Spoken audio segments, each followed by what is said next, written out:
l'histoire d'un homme le jour du jugement. Cet homme se retrouve devant son Créateur. Et malheureusement, il n'a pas assez de bonnes actions. Et Allah subhanahu wa ta'ala va décréter, va décider que cet homme doit aller en enfer.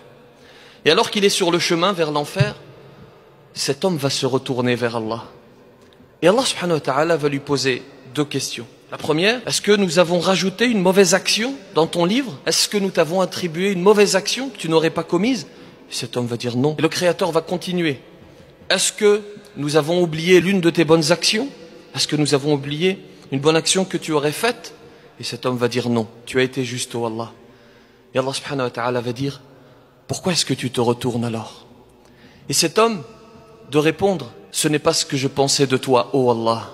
Je pensais que tu allais me faire miséricorde.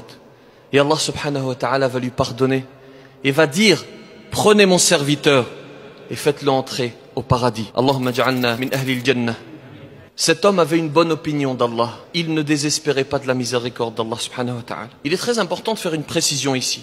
Est-ce que cela signifie que peu importe la pratique, comme certains disent, l'iman fil qalb, l'iman c'est dans le cœur, peu importe la pratique, pas besoin de prier, pas besoin de jeûner, pas besoin de porter le hijab, pas besoin de baisser le regard, pas besoin de tout cela, iman fil qalb.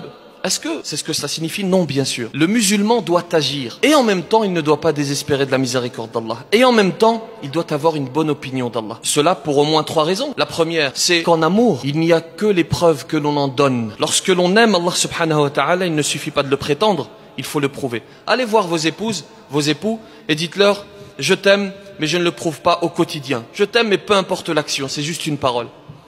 Si c'est inenvisageable pour l'être humain, que dire pour Allah subhanahu wa ta'ala? Il ne suffit pas de dire ana muslim, ana mu'min, il faut le prouver par des actes. Ça c'est la première des choses. La deuxième, Allahu ghafurur rahim. Naam, walakin wash ghayr rahmak anta.